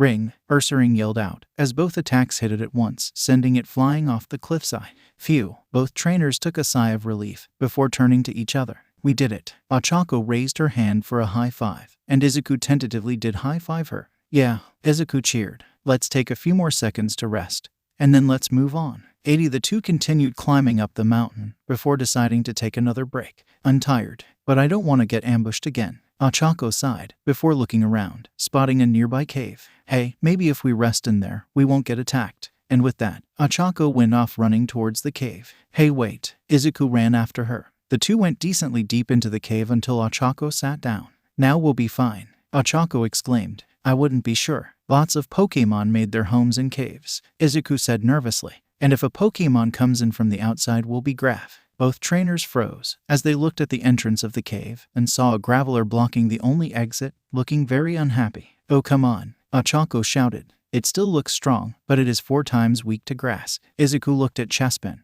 Come on 𝗃𝗃𝗏. 𝗃𝗃𝗏 jumped out in front and was ready to fight. Use mud shot, Izuku ordered. 𝗃𝗃𝗏 opened its mouth, and bullets made of mud shot out and hit Graveler in the face. Graveler grunted as the attack hit it, doing a small bit of damage and lowering its speed. Graveler raised its arm and slammed it into the ground, causing the ground to shake. 𝗃𝗃𝗏 was smacked by the earth rising, causing the grass type to go flying into the ceiling before hitting the floor again. That was magnitude, Izuku shouted out. And magnitude 7 from the looks of it. Tojbi, use life dew on 𝗃𝗏𝗏, Ochako said, letting Tojbi out of her arms. Tojbi formed a bit of glowing water in her hands and threw it at 𝗃𝗃𝗏. The water hit 𝗃𝗃𝗏's head, and a blue glow covered 𝗃𝗃𝗏 as some of his wounds were healed. 𝗃𝗃𝗏 jumped back up and was ready to fight. Thanks you too. 𝗃𝗃𝗏 used mud shot again, Izuku shouted. 𝗃𝗃𝗏 shot another mud shot at Graveler, landing, doing some small damage, and lowering its speed again.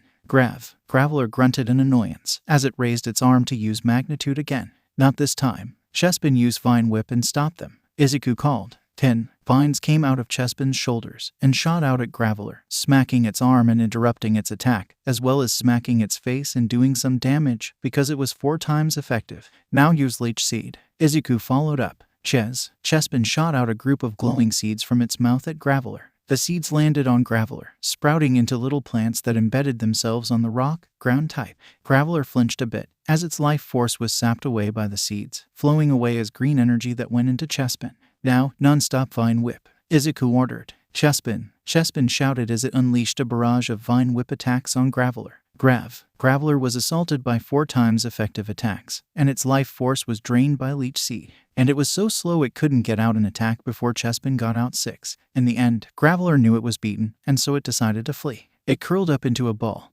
and rolled backward off the side of the mountain all the way back down. All right, good job 𝗃𝗃𝗏, Izuku said, petting the grass type's head. 𝗃𝗃𝗏 smiled brightly as Eevee came down to high-five him. And thanks for the life to you too, Izuku said, turning to 𝐻𝐴CO and 𝗃𝗏. It was nothing, that was amazing though. 𝗻𝐴CO praised. That thing must have been 10 times stronger and you two both made it run away. Both Izuku and 𝗃𝗵𝗲 rubbed the back of their heads sheepishly as they received the praise. Well, we're lucky it was ground and rock type. If Vine Whip wasn't 4 times effective and Mud Shot wasn't super effective, we wouldn't have been able to do significant damage. Right, so we should probably get out of this cave before another Pokemon comes, 𝗻𝐴CO said. Yeah, Izuku agreed, as the two ran out of the cave and started heading back up the mountain trail. By the way, I never asked before, but what are 𝗃𝗏's moves? Oh, 𝗃𝗏 knows Metronome, Ancient Power, Life Dew, Baton Pass, and Last Resort, 𝗻𝐴CO explained, blushing a bit with embarrassment. I know, not the greatest moveset. No, it's fine, Izuku insisted. They might struggle a bit in single battles, but in double battles, that's actually a really good moveset. And for single battles, you could always use 𝗃𝗏. Yeah, thanks again for that by the way. 𝗻𝗴CO repeated her previous thanks. I told you it's fine, Izuku repeated himself. Also, what's 𝗃𝗏's ability? Serene Grace, 𝗻𝗴CO answered. Serene Grace and Ancient Power. Interesting, Izuku thought out loud. 90 𝗻𝗴CO and Izuku were now even further up the mountain and still walking. Ugh, why did this mountain have to be so tall? 𝗻𝗴CO complained. This reward better be some legendary Pokemon or something. And some Machi. I doubt All Might would just give some kid he just met a legendary Pokemon, Izuku said. And I'll buy you some Machi after we're done, as thanks for helping me. Immediately 𝗻𝗴CO perked up and got a determined look in her eyes. Alright, let's get that berry. Izuku laughed a bit at seeing how easy it was to get her fired up when he saw it.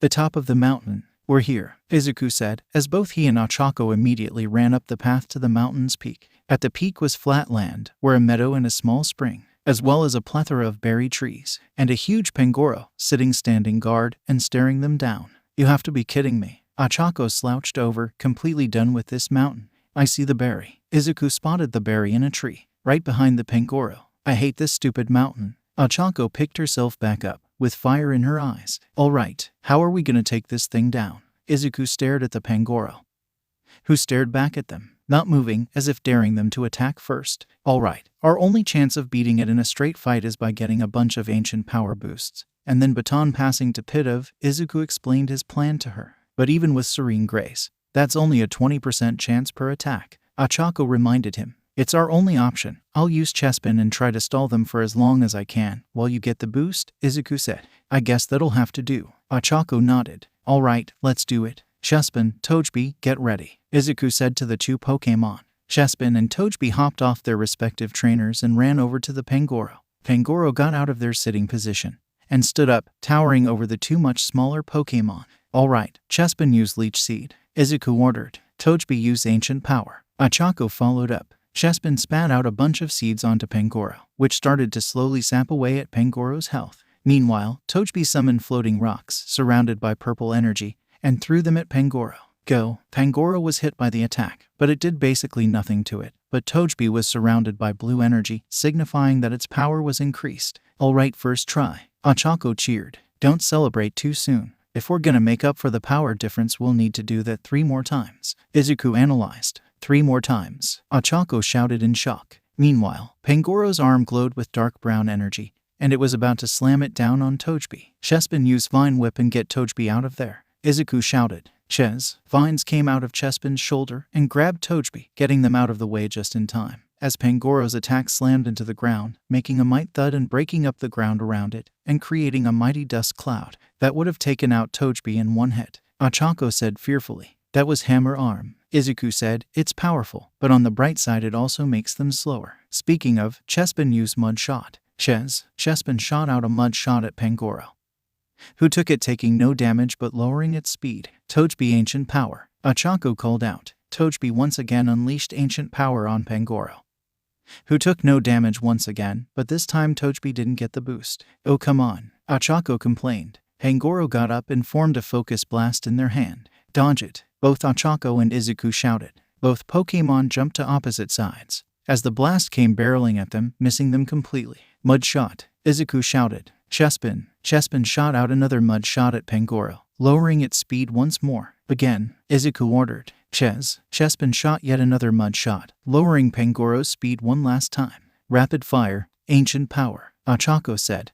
knowing that Pangoro was now much slower so it would take longer for it to retaliate. 𝗬𝗵𝗲. 𝗬𝗵𝗲 unleashed wave after wave of ancient power onto 𝗵𝗲𝐻. First wave, no boost. Second wave, no boost. Third wave, boost. Fourth wave, no boost. Fifth wave, boost. 𝗵𝗲𝐻, annoyed at getting pelted by rocks, formed a purple goopy ball in their hand and threw it at 𝗬𝗵𝗲. That's gunk shot. 𝐒𝐵IN, get her out of there with vine whip, 𝐒𝐿𝑖𝐺𝐻 ordered. 𝗬𝐵IN's vines came out and wrapped around 𝗬𝗵𝗲, moving them out of the way. Just in the nick of time. We only need one more boost, and we've reduced its speed as much as we could. 𝐒𝐿𝑖𝐺𝐻 analyzed. 𝗬𝐵IN, we need to distract 𝗵𝗲𝐻 for as long as possible. Get closer and start using vine whip on their face. 𝗬𝐵IN set 𝗬𝗵𝗲 down and ran in, closing the gap between him and the massive Pokemon, before slapping it right in the face with its vines. 𝗵𝗲𝗄 got annoyed at this and used hammer arm again. But it was so slow now that 𝗬𝐵IN was able to jump out of the way just before it hit him and slapped them again. Alright 𝗬𝗵𝗲, one more time. Use ancient power until you get the power boost, 𝐒𝐻𝐻 ordered. 𝗬𝗵𝗲 shouted, unleashing multiple waves of rocks at 𝗵𝗲𝐻. First wave, no boost. Second wave, no boost. Third wave, no boost. Fourth wave, no boost. Fifth wave, no boost. Sixth wave, no boost. Oh come on, 𝗬𝗻𝗄 shouted out in frustration. 𝗬𝗵𝗲 was starting to get tired from spamming ancient powers, and 𝗬𝗵IN was getting tired from dodging. And the 𝗵𝗲𝐻 had only taken a bit of damage from Leech Seed, but other than that they were fine. 𝗬𝗵𝗲 unleashed another ancient power at 𝗵𝗲𝐻. And when it hit, 𝗬𝗵𝗲 was enveloped in a blue aura, signifying they had gotten the last boost they needed. Alright, we did it, 𝐒𝐻𝐻 cheered. 𝗬𝗵IN looked at 𝗬𝗵𝗲 and gave a celebratory fist bump, but this moment left it open, and it was immediately hammer-armed into the dirt. 𝗬𝗵IN, 𝐒𝐿𝑖𝐺𝐻 shouted out in panic. 𝗵𝗲𝐻 raised their arm, and under it was a knocked-out 𝗬𝗵IN. In one hit, 𝗬𝗻𝗄 gasped. I'm not surprised, like we thought it's way stronger than us, 𝗍𝐿𝑖𝐺𝐻 said, as he took out 𝗬𝗵IN's pokeball and returned him into it. You did great, buddy, take a rest. Eevee, your turn. Eevee eagerly jumped onto the battlefield, staring maliciously at the 𝗵𝗲𝐻, ready to avenge their fallen ally. 𝗬𝗵𝗲 used baton pass, 𝗬𝗻𝗄 ordered. 𝗬𝗵𝗲 was covered in blue energy as she returned to her pokeball, and 𝗵𝗃𝗄 automatically came out. 𝗵𝗃𝗄 came out and was surrounded by a blue aura as all the status buffs 𝗬𝗵𝗲 had was now bestowed onto 𝗵𝗃𝗄. Then 𝗵𝗃𝗄 glowed red as Reveille activated and Rivalry activated. Now the real battle begins. 𝗍𝐿𝑖𝐺𝐻 smiled as he knew that they were getting close to winning. Eevee, support 𝗵𝗃𝗄 with helping hand. Eevee ran over to 𝗵𝗃𝗄 and 𝗵𝗃𝗄 flew down to Eevee. Eevee's paw glowed bright white, and it hit 𝗵𝗃𝗄's wing, causing 𝗵𝗃𝗄 to be surrounded by a white aura. Now 𝗵𝗃𝗄 used Gust. 𝗬𝗻𝗄 ordered. 𝗵𝗃𝗄 flew up into the sky. Its wings glowed white as she flapped them. But instead of releasing a strong burst of wind, it unleashed a barrage of saw blades made of wind. Go! 𝗵𝗲𝗄 stumbled backward as the blades hit her, actually taking a decent amount of damage. That was air cutter, 𝗍𝐿𝑖𝐺𝐻 explained. Sweet. 𝗬𝗻𝗄 had a huge grin on her face as things were really looking up. Alright, let's finish this up, 𝗍𝐿𝑖𝐺𝐻 said with enthusiasm. Eevee used helping hand again. Once again, 𝗵𝗃𝗄 came down to give Eevee a high five with her wing, once again having their body glow white with helping hand's power. 𝗵𝗲𝗄 used gunk shot again, but 𝗵𝗃𝗄 easily dodged it since its speed was many times greater than before. Air cutter, 𝗬𝗻𝗄 shouted. 𝗬𝗃𝗄 unleashed another barrage of razor-sharp air saws at 𝗵𝗲𝗄 as the Pokemon once again ate a heavily boosted super effective attack. Go! 𝗵𝗲𝗄 stumbled back, now thoroughly injured from both 𝗵𝗃𝗄's attacks and 𝗬𝗵IN's still lingering Leech Seed. One last time. Eevee used helping hand, 𝗍𝐿𝑖𝐺𝗻 shouted. 𝗵𝗃𝗄 dove down at Eevee, and Eevee used helping hand on 𝗵𝗃𝗄 once more, temporarily increasing their power. Now 𝗵𝗃𝗄, air cutter, 𝗬𝗻𝗄 shouted. 𝗵𝗃𝗄 put all of its power into this attack, unleashing a powerful air cutter down onto 𝗵𝗲𝗄. Boom! The attack landed, creating a big explosion, and creating a huge dust cloud. When the dust cloud dispersed, 𝗵𝗲𝗄 was on the ground, knocked out. Alright, 𝗍𝐿𝑖𝐺𝗻 and 𝗬𝗻𝗄 shouted at the same time, high-fiving far less awkwardly than last time, as they celebrated another victory. Okay, let's get that berry and get off this mountain, 𝗬𝗻𝗄 shouted, happy to get the heck out of here. Right, but first, 𝗍𝐿𝑖𝐺𝗻 took out a pokeball and looked down at the knocked-out 𝗵𝗲𝗄. I want to catch her. Suddenly, as 𝗍𝐿𝑖𝐺𝗻 was ready to throw the ball, two Panchams came out of some nearby bushes and went in front of the 𝗵𝗲𝗄, spreading their arms out defensively. Panchams, oh, those must be her children, 𝗍𝐿𝑖𝐺𝗻 realized sadly. He looked at the pokeball, sighed, and put it back on his belt. Well, I can't catch her now. Aw, that's too bad. Welp, let's get that berry and get out before any more Pokemon come, 𝗬𝗻𝗄 said. 70 𝗧𝗏. This is a 𝗧𝗪𝗏 berry, all right, Torino said as he inspected the berry. After getting off the mountain and taking a trip to the Pokemon Center, the two went back to Torino's house and were now sitting on his couch, waiting for Torino to show them Izuku's reward. Yeah, and it was really hard to get, Ochako said, kind of annoyed that she had to go through all that. Yeah, all those Pokemon, they were really strong. If it weren't for Uraraka, I wouldn't have stood a chance, Izuku admitted. I'm surprised you made it even with her help, Torino sighed. But a deal is a deal, come with me. 70 The two followed the old man into what looked like some kind of Pokemon enclosure, filled with running water like a small river, a few trees, and tree stumps as well. But there was only a single Pokemon there. Sitting on a tree stump was a mostly gray bear-like Pokemon. Well, I've never seen that Pokemon before, Izuku said, looking at the Pokemon in awe. Cub. The Pokemon was now alerted to their presence and stood up and looked at them, looking ready to fight. That's because it's a very rare, legendary Pokemon named Kubfu, Torino explained. What? Izuku and Ochako exclaimed at the same time. Go on, check your Pokédex, Torino insisted. Izuku then very hurriedly took out his Pokédex and scanned Kubfu. Kubfu, the Wushu Pokemon, the Pokédex said. Note, this Pokemon is listed as a legendary Pokemon. Whoa, the reward actually was a legendary Pokemon, Ochako exclaimed in excitement. So all that hard work was actually worth it. Don't get too excited. For one, its power isn't fully unlocked. Not until it evolves, Torino explained. Until then its power wasn't exactly legendary. And besides, you don't have it yet, Sonny. After all, you still need to catch it. Izuku looked at the Kubfu, at a complete loss of words for a minute, before giving it a look of pure determination. All right, let's go. Kubfu and 𝗬𝗪 glared at each other, ready to fight in the Pokemon enclosure. Since Eevee was a normal type, Izuku thought that 𝗬𝗪 would be better for this battle. All right, let the battle begin, Torino shouted. Kubfu charged up a powerful attack with its fist, cocking it back ready to unleash it on 𝗬𝗪. Fu, that looks like dynamic punch. Dodge it, 𝗬𝗪, Izuku shouted. Kubfu lunged at 𝗬𝗪, but 𝗬𝗪 easily jumped out of the way, dodging the attack. Now use mud shot, Izuku ordered. 𝗬𝗪 opened his mouth and unleashed a close-ranged mud shot right in Kubfu's face, causing it to slide back a few feet as he dug his feet into the dirt, and his speed lowered. All right, now follow up with Vine Whip, Izuku commanded. 𝗬𝗪's vines came out and went to slap Kubfu, but Kubfu was suddenly covered in a red aura and took the attack head-on, flinching a bit at the pain before rushing forward and punching 𝗬𝗪 away. 𝗬𝗪 went flying from the force of the impact, landing on its back a few feet away. That was counter. Izuku realized he had to be a bit more careful with moves like Bite and Vine Whip. 𝗬𝗪 used Leech Seed. 𝗬𝗪 got up and opened its mouth, shooting out glowing seeds. Kubfu dodged to the side, avoiding the attack before its arms and legs glowed sky blue, and it charged at 𝗬𝗪 with great speed, smashing it on the head. 𝗬𝗪 cried out in pain, as his head now had a nasty bruise. Aerial Ace. Izuku grit his teeth. 𝗬𝗪, use Bite. 𝗬𝗪 brought his head forward and bit down on Kubfu's side. Now use Leech Seed, Izuku ordered. While still holding on to Kubfu in his mouth, 𝗬𝗪 shot out Leech Seed point blank. The seeds embed themselves into Kubfu's skin, slowly draining its life force and giving it to 𝗬𝗪. Kubfu charged up another dynamic punch, and at this rank, it wouldn't miss. 𝗬𝗪 used Vine Whip and throw it away, Izuku commanded.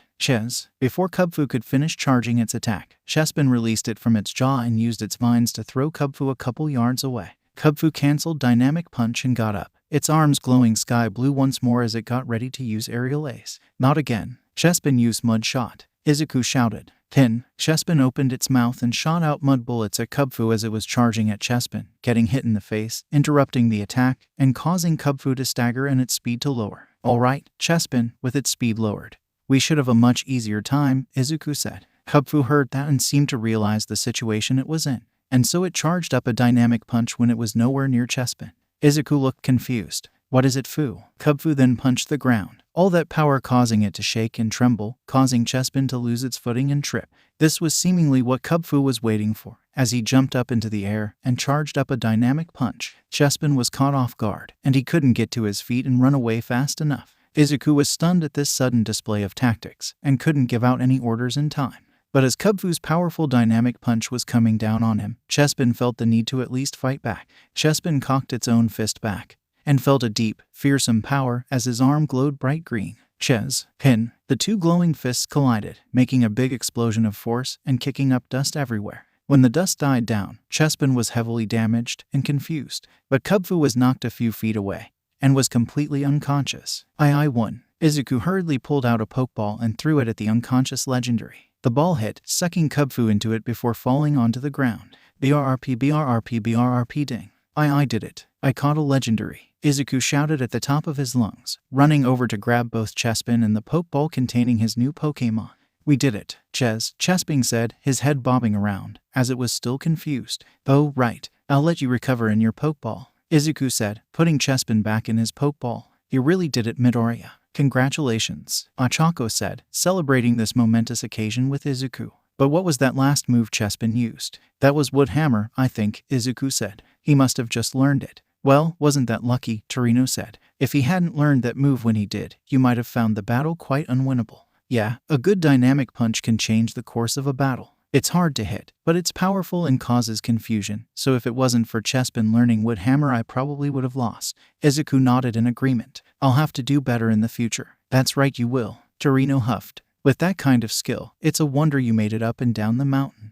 Well, hopefully, we have enough skill to get past this city's gym leader, Izuku said. Torino snorted in amusement. Boy, this city is home to the 8th gym leader. Do you even have a single badge? Oh, well, it's a good thing we didn't go there first. We'd have gotten destroyed. Ochako gave an awkward laugh as she imagined how embarrassing that would be. The first gym leader is in Genosis City, just after Route 2. Torino explained. Now I'm tired. Oh, okay, sir. Thank you so much, Izuku said as he and Ochako were practically pushed out of the house by the tiny old man. Once they were outside, the two looked at each other and wondered what they should do next. 𝗬𝗵𝗲. Ochako felt kind of bad for asking considering how much he helped her, but considering she just did him a major favor, she felt a bit more comfortable asking. Izuku smiled brightly, and far more confidently than he ever had before. Of course, 70, so maybe he splurged a bit. Who could blame him? He was excited. The two trainers were sitting at a cafe, eating matcha, while their Pokémon all enjoyed some puffins nearby.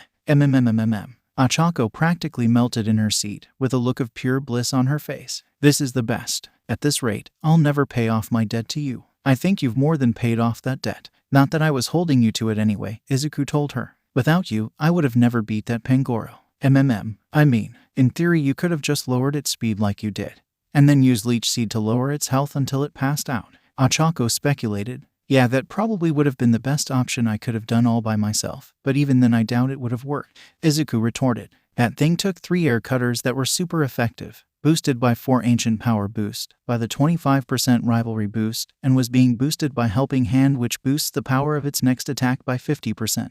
It would have taken me hours to wait for Leech Seed to drain it that much, and I doubt Eevee and 𝗬𝗵 had that much stamina or could dodge for that long. Yeah, I doubt I could do something like that either. Ochako giggled as she imagined how impossible that sounded. But we make a super great team. Yeah, I don't think there is a single Pokémon that can beat the two of us together, Izuku said confidently. All their Pokémon cheered at that, except Kubfu, who was new and thus didn't have the same enthusiasm.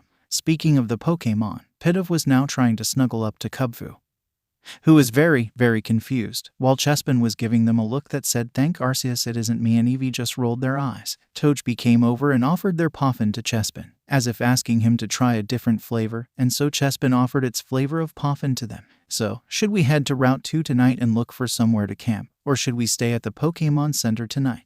Ochako asked him. I think we should stay at the Pokémon Center, Izuku said. It's getting late, and we've both had a pretty exhausting day. And besides, who knows what dangers could lurk at night. 90 Meanwhile, in the streets of Genosis, the first gym leader, Tensei Ida, was looking around for something, or rather, someone. Man, those reports better not have been fake, the gym leader muttered. They're not, said a voice from above. Tensei immediately turned his head upward and saw a man standing on a lamppost, in a Team Plasma uniform, with the hood down, and his black hair flowing in the wind. The man jumped down and glared at Tensei intensely. So, that's some kind of weird cosplay? Tensei asked him, not at all fazed. Because if I recall, Team Plasma disbanded years ago, and 𝗏𝗧 says I do not follow that devil. The man spat. I am loyal only to our king. Oh, your first generation Team Plasma. The ones that actually believed in all that releasing Pokémon for their own sake thing. Tensei realized. Didn't you guys learn your lesson or something? Those fools who stayed behind. They do not see how Pokémon suffer. The man said. Perhaps under the care of certain trainers, Pokémon can flourish, but some must be liberated from the hands of gray and abusive trainers. That I agree with, Tensei said. So what do you want exact? I am here. Because my king is here, the man said, interrupting him. Tensei gave him a confused look. Your king? You mean N? Yes, the true king of Team Plasma. And the one who ended that pathetic man 𝗧𝗵𝗲. The man went on. He is here, and you will tell me where he is. Okay, why on earth would I know where N is? Tensei asked him. I didn't even know he was in this region. I doubt anyone does. That guy is elusive. The man gave him a displeased growl and then turned away.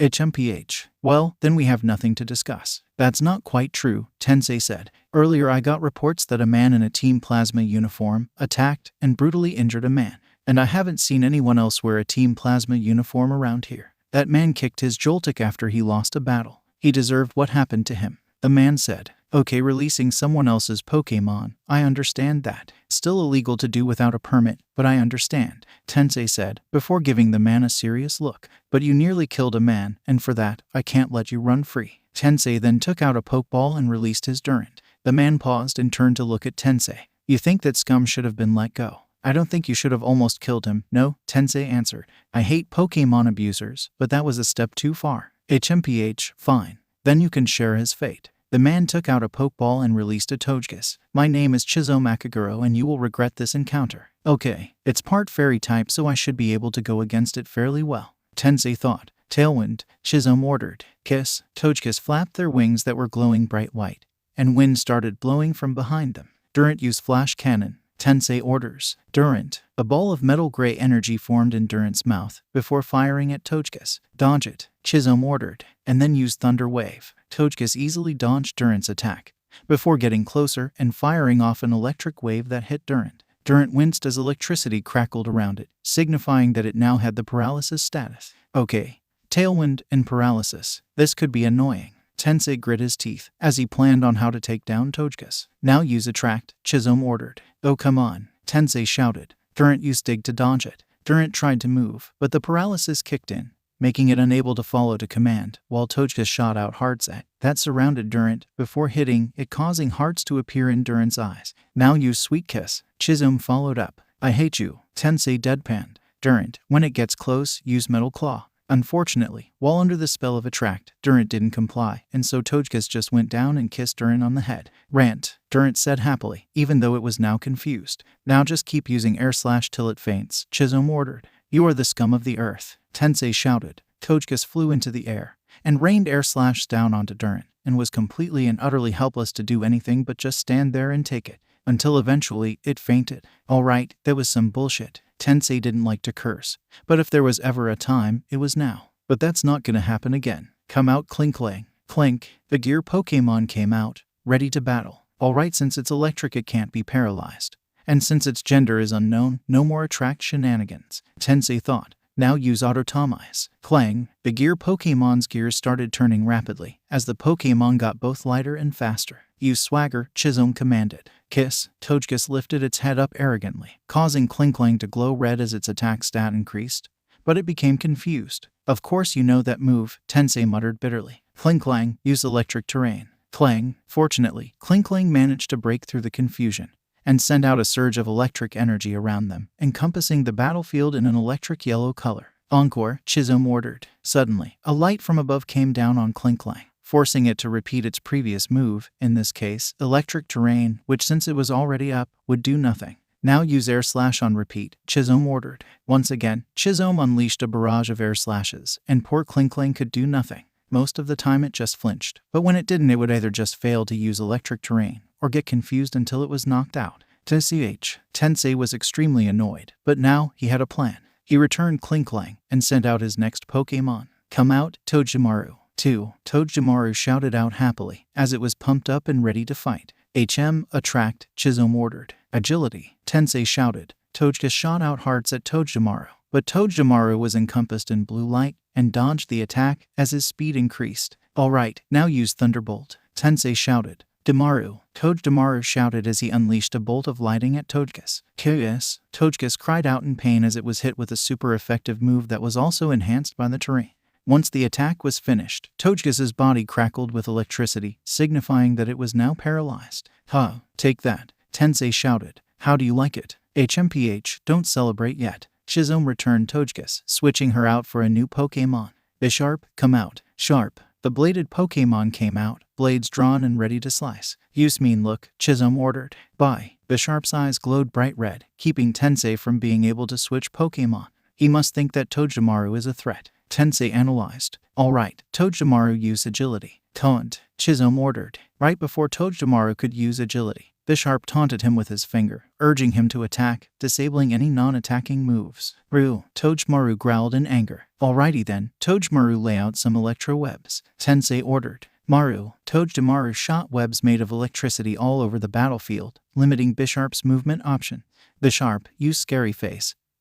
𝗧𝗵𝗲 ordered. Sharp. 𝐵𝘃's face glowed red, as 𝗃𝗬𝗵𝗲's speed lowered by 1 stage. Thunderbolt. Tensei ordered. 𝗃𝗬𝗵𝗲 charged up to shoot a lightning bolt at 𝐵𝘃, who would have a hard time dodging with all those electro webs all over the place. 𝐵𝘃, get into the air, and use air slash on the webs, 𝗧𝗵𝗲 commanded. Bye. 𝐵𝘃 jumped up dodging the thunderbolt before the blades on its arm glowed, and it shot out an air slash at the electro webs, destroying them. Gotcha. 𝗃𝗬𝗵𝗲 used discharge. Tensei shouted. 𝗧𝗵𝗵𝗲. 𝗃𝗬𝗵𝗲 quickly unleashed an explosion of electricity, and since 𝐵𝘃 was still in the air, it had no chance of dodging. Sharp. 𝐵𝘃 shouted out in pain, as it was shocked by the discharge and knocked to the ground. TCH, torment, 𝗧𝗵𝗲 said. Sharp. 𝐵𝘃 jumped back up, and its body glowed red. Sharp. 𝗵𝗲. 𝗃𝗬𝗵𝗲 shouted back. Alrighty then, 𝗃𝗬𝗵𝗲, use electro ball, Tensei said. 𝗃𝗬𝗵𝗲 raised his tail, and at the tip, a ball of electricity formed before it was shot out at 𝐵𝘃. The ball was coming at 𝐵𝘃 fast, and dodging might not be an option. Slash. 𝗧𝗵𝗲 orders. 𝐵𝘃. The blades on 𝐵𝘃's arms grew and glowed white as 𝐵𝘃 slashed the attack in half. Now Thunderbolt, Tensei ordered. 𝗃𝗬𝗵𝗲 shot out a lightning bolt at 𝐵𝘃, who was still recovering from its swing at the electro ball, and 𝐵𝘃 was shocked by the attack. Sharp. 𝐵𝘃 once again cried out in pain before it dropped to one knee. After that, the electric terrain faded, and Stain's tailwind subsided. Now, agility, Tensei ordered, figuring that the taunt would have worn off by now. 𝗃𝗬𝗵𝗲 started running around in a circle, its body being covered in a blue energy as its speed increased by 2 stages. Swords dance, 𝗧𝗵𝗲 ordered. 𝐵𝘃 struck its blades together in a particular fashion, increasing his attack by 2 stages. Now, use electro ball, Tensei shouted. 𝗃𝗬𝗵𝗲 shot out a ball of electricity, this time going even faster. Use night slash. 𝗃's arm blades grew and glowed black as it charged forward to cut the ball in half, but since 𝗃𝗬𝗵𝗲's speed was higher, that meant the power of electro ball was also higher. 𝗃 was struggling a bit to cut it. Zap. Tensei followed up. 𝗃𝗬𝗵𝗲 curled up in a ball and was surrounded with electricity before he charged forward at 𝗃. The shorter Pokemon smacked into 𝗃's legs, causing it to lose its battle with the electro ball and take a direct hit. Sharp. 𝗃 cried out. 𝗃𝗬𝗵𝗲 uncurled after it reached the other side and turned back towards 𝗃.